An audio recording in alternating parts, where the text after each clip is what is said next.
Le preguntaron al famoso ateo Stephen Fry qué le diría a Dios si se encontrara con él, y su respuesta dejó impactado al entrevistador. Vamos a reaccionar. Suppose what Oscar believed in as he died, in spite of your protestations, suppose it's all true, and you walk up to the pearly gates and you are confronted by God. What will Stephen Fry say to him, her, or it?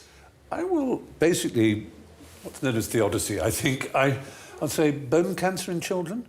What's that about? How dare you? How dare you create a world in which there is such misery that is not our fault? It's not right.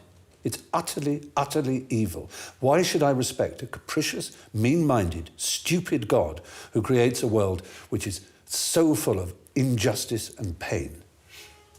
That's what I would say. Muy bien.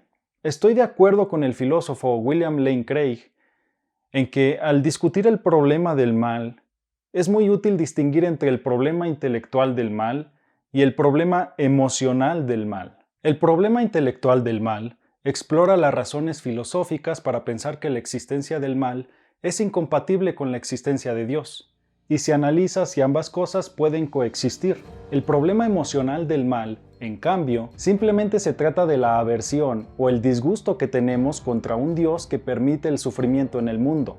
Aunque Dios tenga suficientes razones morales para permitir el mal, seguimos enojados con Él. Si estas personas se encontraran con Dios en el cielo, le escupirían a Dios en la cara. Ese es el problema emocional del mal. Creo que es muy evidente que lo expresado por este ateo en esta entrevista es el problema emocional del mal.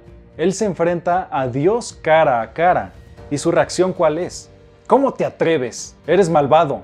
¿Qué clase de Dios mezquino y caprichoso eres para permitir este sufrimiento?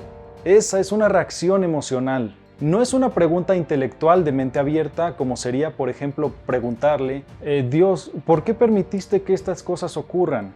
¿Cuáles fueron tus razones? Estoy abierto a escucharlas. Este tipo de preguntas buscan una respuesta sincera. No estás retando ni desafiando a Dios. Estás diciéndole a Dios, ya que existes y todo este mal ha ocurrido, seguramente tuviste buenas razones para permitirlo. Me da curiosidad saber cuáles eran. Entonces, Dios sin ningún problema puede explicárnoslo. Este ateo simplemente asume que Dios no tiene suficientes razones morales para permitir el cáncer de niños o otras atrocidades. Esto es solo cometer la falacia de petición de principio.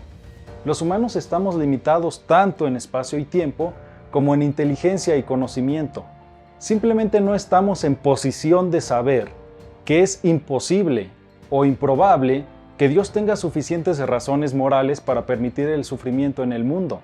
De hecho, si es al menos lógicamente posible que Dios tenga suficientes razones morales para permitir el sufrimiento, entonces la existencia del mal es lógicamente compatible con la existencia de Dios. ¿Por qué pensar que es lógicamente posible que Dios tenga suficientes razones para permitir el mal? Porque, aunque Dios es omnipotente, Él no podría crear un mundo lleno de personas libres que no puedan hacer el mal. La omnipotencia no implica poder hacer absurdos lógicos. Si los humanos son libres, entonces pueden hacer el mal. Si no pueden hacer el mal, entonces no son libres. No es que a Dios le falte poder para hacer la tarea, es que la supuesta tarea simplemente no tiene sentido. Si Dios existiera, sería un Dios de orden, un Dios lógico, porque la lógica es una expresión de la mente de Dios. Si la lógica pudiera violarse, nada podría existir.